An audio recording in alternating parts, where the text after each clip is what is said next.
Ouais,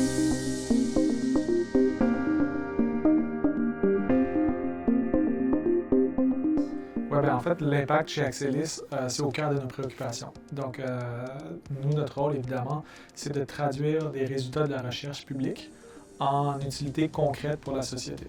Puis quand on regarde l'enseignement supérieur au Québec, que ce soit au collégial ou à l'université, ce qu'on essaie de faire, c'est prendre des résultats, donner des tours de roue d'amélioration, de développement, pour essayer d'en faire des produits, des services, des processus, des pratiques qui soient utiles collectivement ici au Québec. En enseignement supérieur, souvent ce qu'on regarde, c'est qu'il y a 3 missions principales aux établissements.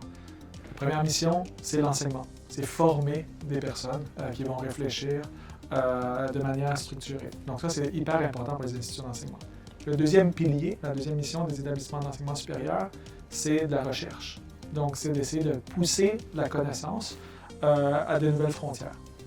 Le troisième pilier, c'est d'avoir une utilité pour la société. Donc, certains vont parler de support à la société, soutien à la collectivité, différentes manières de l'appeler, mais qui est vraiment l'utilité sociétale.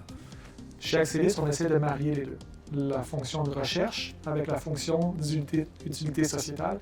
Et ça, ce que nous, on l'appelle, c'est de l'impact.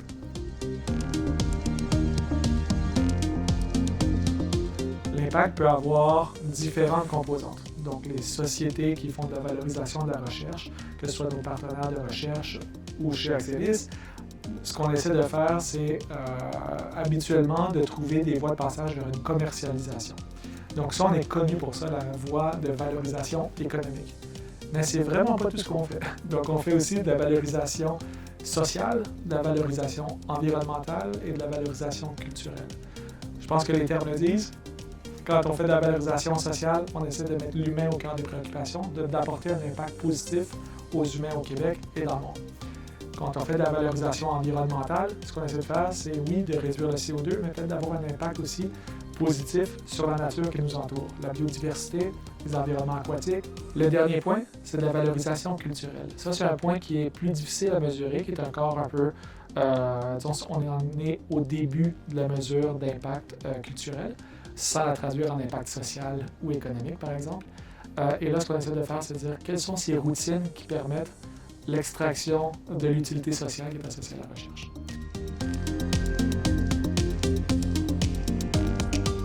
Un impact social, par exemple, ça pourrait être sur l'espérance de vie.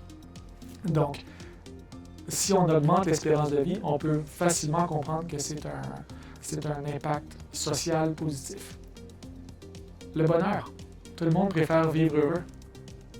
Essayer de quantifier le bonheur, ça peut être quelque chose de très, très différent d'une personne à l'autre. Et la vitalité, par exemple, des relations entre les personnes. Ça aussi, c'est un autre indicateur d'impact. On peut avoir des projets qui augmentent les interactions entre les personnes, qui augmentent habituellement le niveau de bonheur.